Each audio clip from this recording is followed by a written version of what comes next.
Billionaires Instant Bright, Part 51. Hindi ko mapigilang mapailing habang pinagmamasdan sina Logan at Uriel na sinusundan si Clifford papuntang ilog. Hindi ko lubos akalain na darating si Logan. Inimbita pala siya nila mama nang hindi man lang ako sinasabihan. At ngayon, doble na tuloy ang sakit ng ulo ko. Ang hirap nang kontrolin ni Uriel tapos dumagdag pa si Logan. Hindi ko na tuloy alam kung may enjoy ko pa ang bakasyon ko rito sa bahay. Tintin, tawag ka ng Tia Gloria mo. Sambit sa akin ni Mama habang hinahango ang niluluto niyang ulam. Mukhang magtatanong tungkol sa mga manliligaw mo. Si Papa mo kasi. Pinagyabang na si Logan at Uriel sa mga kapitbahay. Pagsusumbong niya kaya napabuga na lang ako ng hangin. Minsan may kayabangan din tong papa ko eh. Dumadagdag pa sa ikakasakit ng ulo ko. Pinuntahan ko sina Tia Gloria kasamang tatlong kaibigan niyang kaidaran niya lang din. Ang 50 ng purok namin. Nadatnan ko sila sa labas na nag-uusap gamit ang halos pabulong na boses with matching eye movements pa. Halatang may pinagchichismisan na naman. Tia, tawag mo raw ako? Bungad ko sa kanya bago naghila ng monoblock at umupo sa harapan nila. Tintin, totoo bang manliligaw mo yung dalawang yun? Tanong niya sa akin at agad na napunta sa akin ang atensyon nilang lahat. Ang gugwapo Saad niya ay tumangutango naman ng iba.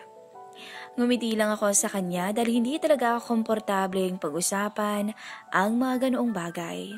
Liban sa privacy ko yun, hindi rin kasi totoo na manliligaw ko ang dalawang yun. Ayoko namang dagdagan pa ang kasinungalingan ko. Ang isa moreno, lalaking lalaki ang dating. Pagsali ni Tia Nettie. Ang isa naman tisoy at sobrang gwapo, parang prinsipe. Dagdag pa niya at may patakip-takip pa sa bibig habang humingisi. Parehas gwapo walang tapon. Abay sinabi mo pa Nettie, segunda naman ni Tia Mina. Pero kung ako'y papipiliin, abay doon ako sa moreno, Pinoy na Pinoy Kung ako naman ang pipili, doon ako sa tisoy, malakas nilang dating. Nais kong magpasakop sa ganung tipo ng lalaki. Singit naman ni Tia Sita, na siyang labis na nagpailing sa akin. Mas sumakit yata ang ulo ko nang marinig ko ang mga sinabi nila. Ikaw, Tintin, sino ba sa dalawa ang napupusuan mo? Pang-uusisa ni Tia Gloria sa akin. Bagya pa siyang lumapit. Sigurado akong sa ngayon ay may napupusuan ka na. Napabuga na lang ako ng hangin sabay iling sa kanya. Tia, akala ko pa naman kung anong sasabihin niyo.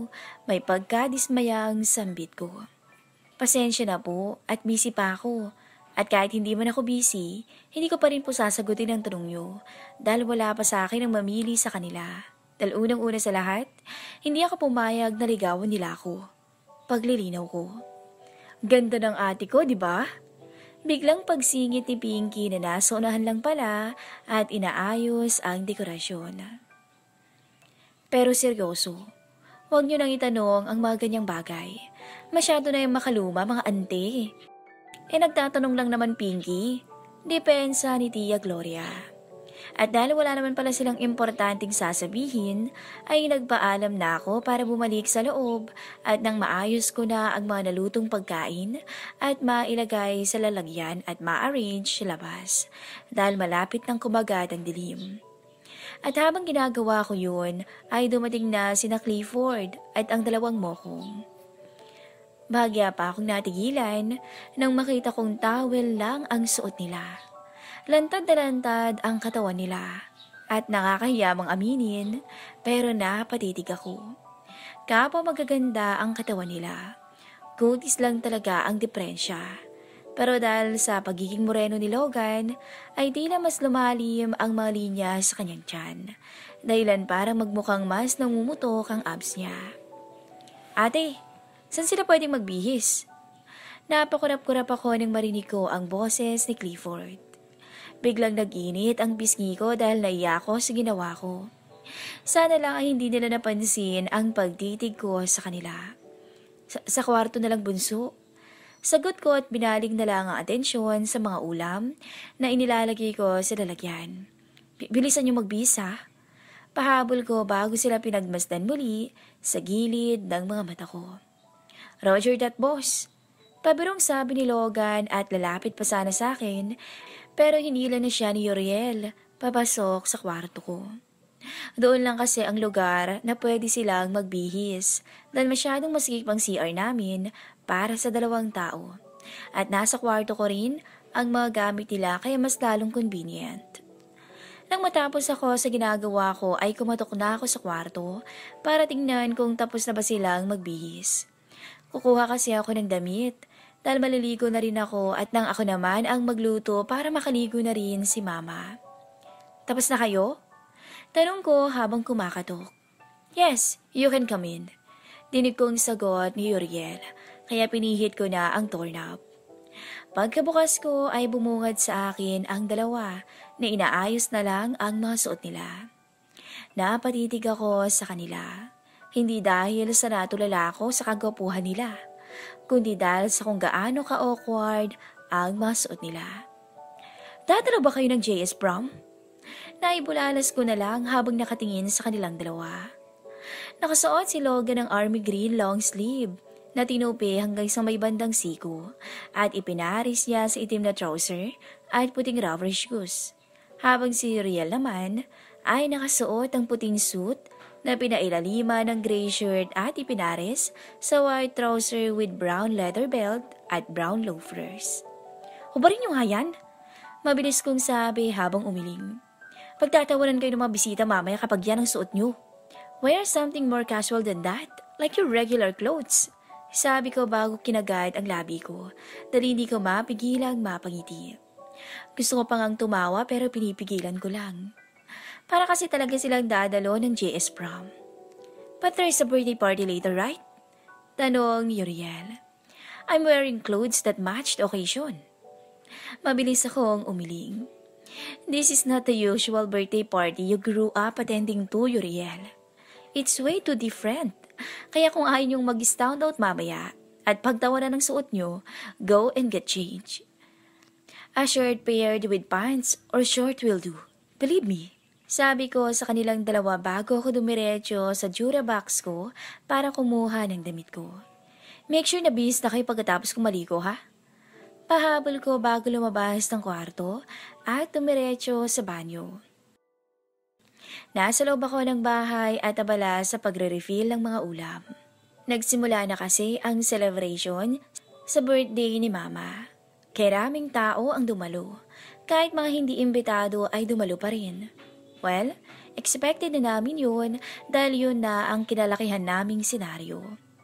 Mabuti na lang talaga at marami-rami ang naluto naming ulam.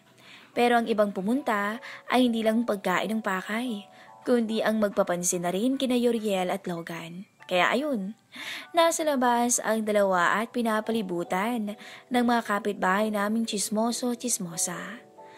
Kahit simpleng t-shirt at short lang ang suot nila, ay agaw pansin pa rin silang dalawa.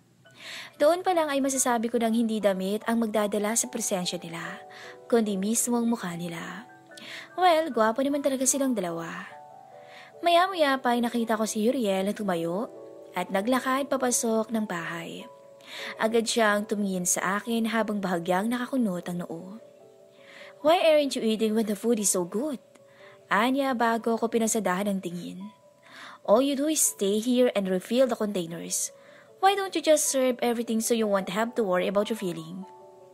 Umiling ako sa kanya. That would be a choice, Uriel. If we serve all the food we prepared, it would be gone in a minute. Sagot ko sa kanya. Hindi ko alam kung familiar ka sa culture na to. Dahil sure naman akong walang nagbabalot sa party na pinupuntahan mo.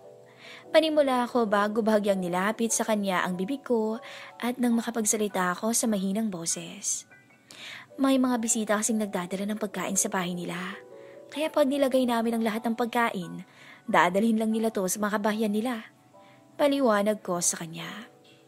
Why would they do such thing? Huwag mo nalang intindihin, ayoko na rin mag-explain. Sagot ko na lang sa kanya. Bumalik ka na roon at ituloy mo ang pagkain mo. Tumangulag siya at mabilis na umalis. Pero ilang sandali lang ay bumalik na siya at may dala ng isang plato na puno ng pagkain. Agad siyang naghila ng upuan at umupo sa tapat ko, sabay lapag ng plato sa mesa. Let's eat together. Kung masyado kang busy, then hayaan mo kung subuan ka. Seryosong sabi niya, kaya hindi ko mapigilang mapatingin sa kanya. Pumungad sa akin ng isang kutsara ng pagkain. Napatitig ako sa kanya at seryoso talaga siya, nasubuan ako. Hindi ko tuloy napigilan ang biglaang pagkabog ng dibdib ko, dahilan para umakyat ang dugo sa magkabilang pisngi ko. Ramdam ko rin ang mumunting mga kiliti sa aking tiyan. Nakagat ko ang ibabang labi ko para pigilan ang pagsilay ng ngiti sa labi ko bago ko marahang ngumanga. Bigger, anya bago mas inilapit ang kutsara sa bibig ko. You need to stretch the small mouth of yours. Train it to take massive things. Makalugang sabi niya sabay kindat sa akin. At hindi naman ako tanga para hindi maintindihan ang pinupunto niya, kaya masama ko siyang tiningnan. Just kidding. Sige na, kumain ka na. Let me join you. Biglang sumulpot si Logan sabay upo sa tabi ni Uriel. Nakita ko kung paano umarko pababa ang labi ni Uriel bago siya masamang tumingin sa kaibigan. You really love to ruin someone's moment, don't you? Well, I can just let you have your way with Christine. Not on my watch, dude. Nakangising sagot ni Logan. No alone moments with her as long as I'm here. Kayong dalawa, matigas kong sabi bago pa man sila magkasagutan. Pwede bang lumabas na lang kayo? Puntahan niyo na lang si Papa at makisali kayo sa inuman nila. Suwestyon ko bago pa man ako ma-stress sa kanilang dalawa. I don't think that's a good suggestion, Tin. Someone's not good with alcohol here. Makahulog ang sabi ni Logan bago pa simpleng tumingin kay Uriel. Are you referring to me? Naningkit ang mga mata ni Uriel bagong umisi. Baka ikaw, tugon niya. May I remind you I have a cellar in my house. A cellar with low-content alcohol wines. Mapang-asaran na dagdag ni Logan. What a flex. You? Napatuyo na si Uriel. I'll prove you wrong. Whoever drop first will have to sleep on the floor. Anya bagong umisi. And whoever is left standing will sleep on the bed with Christine. Dagdag niya. Aangal pa sana ako pero biglang sumingid si Logan. Deal. Mabilis niyang sabi. You're doing me a favor, Uriel. Thank you. Let's see. Hindi na ako nakapagsalita. Dang mabilis silang lumabas ng bahay para puntahan si Papa sa labas na umiinom kasama ang mga barkada niya. Napabugan na lang ako ng hangin at napailing. Feeling ko tuloy para akong nag-aalaga ng dalawang bata. Nasa kwarto ako ngayon at nailing na napatingin sa sahig, kung saan inilapag ng mga barkada ni Papa sina Uriel at Logan, na kapwa naghihingalo sa kalasingan. Nauna na nilang ipinasok si Papa sa kwarto nito dahil lasing na rin to. Hindi sumayado akong napatingin sa dalawa, ni hindi na nga mabuka ng mga to ang mga mata nila. Mang Pedro, bakit yun naman nilasing yung dalawa? Frustrated kong sambit. Abay, labas na kami riyan, Tintin. Silang nagpumilit na uminom. Depensa niya. Sabi nila hindi pa sila nakakatikim ng lambanog, kaya pinainom namin. Sila na nga ang umubos ng binili namin. Dahil binilhan nila kami ng beer para yun ang inumin nila. Napabuga na lang ako ng hangin at marahang tumango. Hindi na lang ako nagsalita dahil hindi ko rin naman pwedeng ibunton sa kanila ang sisi dahil kasalanan naman ng dalawang mokong na to kung bakit sila bulagda sa kalasingan ngayon. Nang makalabas sila Mang Pedro, ay inayos ko na ang pagkakahiga ng dalawa at kinimutan sila sabay tapat ng electric fan sa kanila. Pagkatapos ay humilatan na rin ako sa kama ko dahil sobrang pagod na ako. Kakatapos lang kasi naming maglinis ni Mama ng mga kalat. Hinugasan na rin namin ang mga dapat hugasan para kinabukasan ay wala na kaming iisipin pa. Ilang saglit lang ay naramdaman ko ang paghila ng antok sa akin. Hindi ko alam kung ilang oras na bang lumipas matapos kong makatulog. Pero nagising ako dahil sa pag-uga ng kama ko. Pagbuka ko ng mga mata ko ay kamuntik pa akong mapasigaw sa gulat at takot nang sumalubong sa akin ang gumagapang na si Uriel. Mabuti na lang talaga at natakpan ko ang bibig ko. "I'm cold, Christine." Pabulong niyang sabi sa akin nang makalapit siya. "Share your warmth with me." Dagdag niya bago siya humiga sa tabi ko at agad akong yakap. Ni hindi man lang niya tinanong kung okay lang ba sa akin na tumabi siya. Papaalisin ko na sana siya pero hindi ko na naituloy nang marinig ko na ang mahihinang hilik niya. Napabuga na lang ako ng hangin at hinayaan siyang tumabi sa akin. Masyado na rin akong pagod para itaboy siya. At isa pa, gusto ko rin ang sensasyon na dala ng mainit na yakap niya. At hindi ko alam kung anong pumasok sa isip ko at niyakap ko rin siya pabalik. Sabay bigit ng mga mata ko. Good night, Uriel.